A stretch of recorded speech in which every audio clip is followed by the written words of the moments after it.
Salam kasih dalam anugerah Tuhan kita Yesus Kristus. Bapak, Ibu, Bapak, Mama, saudara yang kasih Tuhan, kembali kita bersama akan merenungkan firman Tuhan. Masih dalam program Sapaan Gembala GKI 5. Hari ini Selasa tanggal 3 September 2024 dengan saya Pendeta Adi Cahyono. Saya mengajak kita di bulan ini merenungkan bagaimana kita hidup sebagai orang-orang percaya yang menjadi perhatian, bahkan menjadi panutan dalam setiap perilaku kita. Oleh sebab itu bagaimana kita harus hidup seturut dengan firman Tuhan.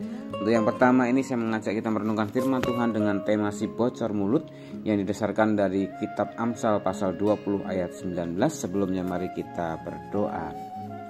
Bapa di surga, kembali kami datang kepadamu ya Tuhan bersama-sama untuk membaca merenungkan firman Tuhan dalam program Sapaan Gembala GKI 5. Bersabdalah Tuhan, kami siap menerimanya dalam Kristus Yesus, kami mohon pertolongan-Mu. Amin.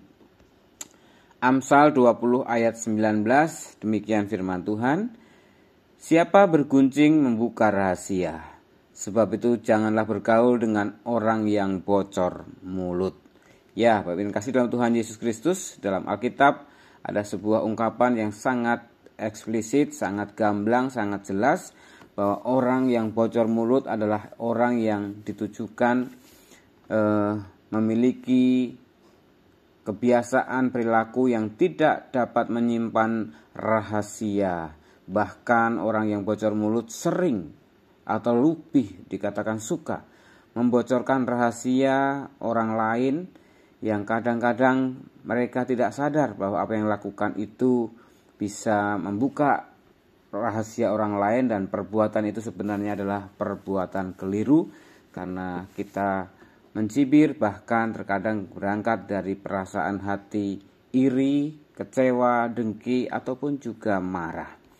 Ibu yang kasih dalam Tuhan Yesus Kristus, penulis Amsal maksud saya memberikan sebuah nasihat penting untuk kita hati-hati waspada ketika kita mengungkapkan apa yang menjadi persoalan kita, pergumulan kita, ataupun juga yang sedang menjadi kegelisahan ataupun juga menjadi pergumulan kita kepada orang-orang tertentu.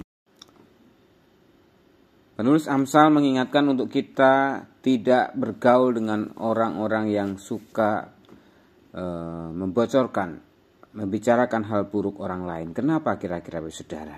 Satu hal yang saya ajak untuk kita sadari dan waspadai, ketika kita terbiasa membicarakan orang lain, keburukan orang lain, maka kita juga nanti akan terbiasa melakukan hal itu tanpa sadar, bahkan dengan dalih sesuatu yang baik sekalipun, baik istilahnya sebagai sebuah sharing, kesaksian dan apapun, tetapi terkadang karena itu menjadi sebuah kebiasaan, bahkan demi untuk mendapatkan dukungan kita menjadi biasa membocorkan keburukan orang lain, membicarakan kejelekan orang lain demi untuk mendapat pengakuan. Mari kita sungguh-sungguh hati-hati dan waspada dalam setiap perkataan kita, apalagi perkataan-perkataan menyangkut kehidupan orang lain, menyangkut situasi keadaan orang lain yang kita tidak sungguh-sungguh mengerti sebenarnya apa yang sedang mereka alami, rasakan.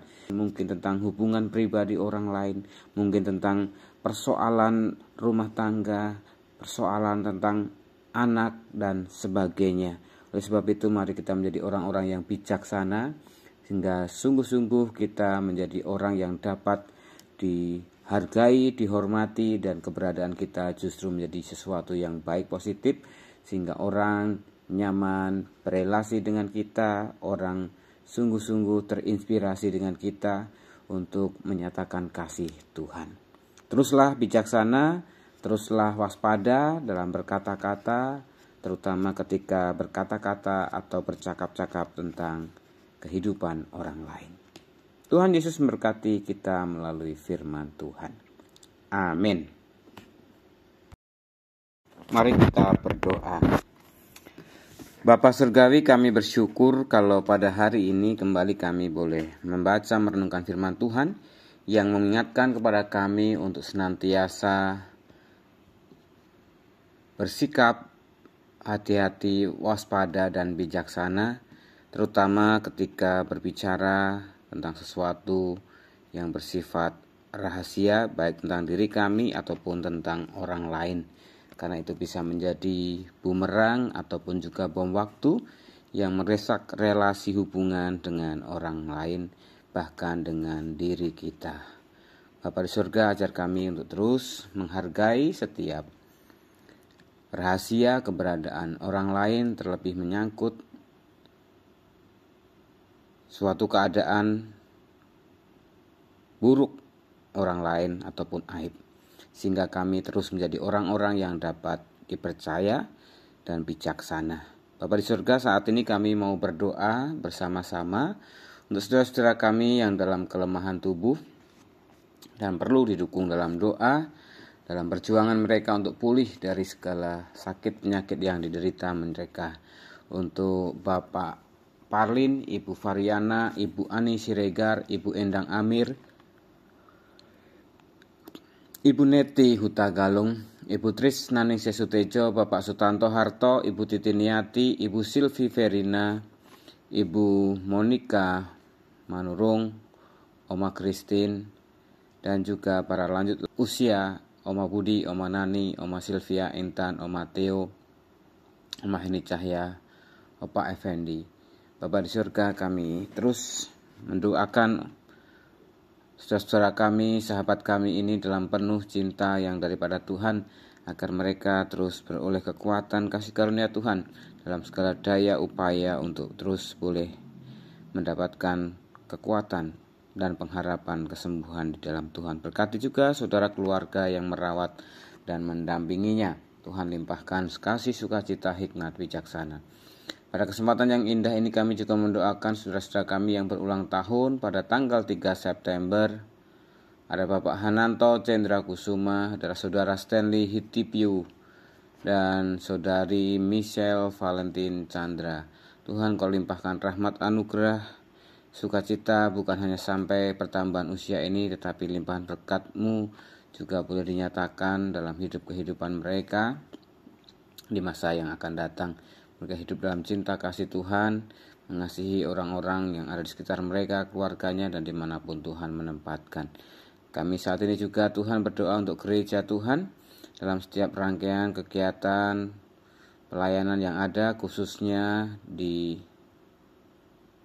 bulan September ini memasuki bulan pemuda. Ada berbagai banyak kegiatan acara yang telah disusun, dipersiapkan. Tuhan menolong berkati, menjadi kesempatan yang baik bagi kaum muda di GKI 5 boleh bersekutu, berhimpun, dan juga berkomunitas yang baik, positif dalam setiap acara-acara yang dipersiapkan, menolong mereka untuk berjumpa dengan Tuhan dalam setiap event-event, kegiatan, kebersamaan yang terjalin.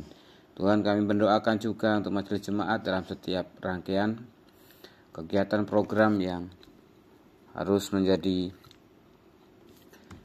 tugas dari majelis jemaat. Biarlah Tuhan menolong berkati, berikan hikmat, bijaksana, sukacita, kerendahan hati, dan juga ketulusan untuk terus mengupayakan yang lebih baik dan lebih baik lagi, sehingga umat-Mu terus merasakan lawatan Tuhan, jamahan Tuhan yang menopang, menguatkan, meneguhkan, terutama mereka yang bergumul dalam segala kesulitan kehidupan rumah tangga, usaha, pekerjaan, dan juga masa depan anak-anak.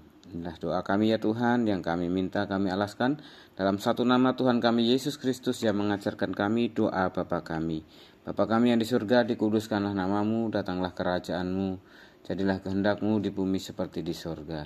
Berikanlah kami pada hari ini makanan kami yang secukupnya, dan ampunilah kami akan kesalahan kami seperti kami juga mengampuni orang yang bersalah kepada kami. Dan janganlah bawa kami dalam pencobaan, tapi lepaskanlah kami daripada yang jahat, karena Engkau yang punya kerajaan dan kuasa dan kemuliaan sampai selama-lamanya. Kini terimalah berkat Tuhan, damai sejahtera Allah yang melampaui segala akal akan menuntun memimpin langkah kehidupanmu, hingga engkau dipenuhi dengan damai sejahtera dan sukacita dalam berkat anugerah Tuhan kita Yesus Kristus sekarang sampai selama-lamanya. Haleluya. Amin.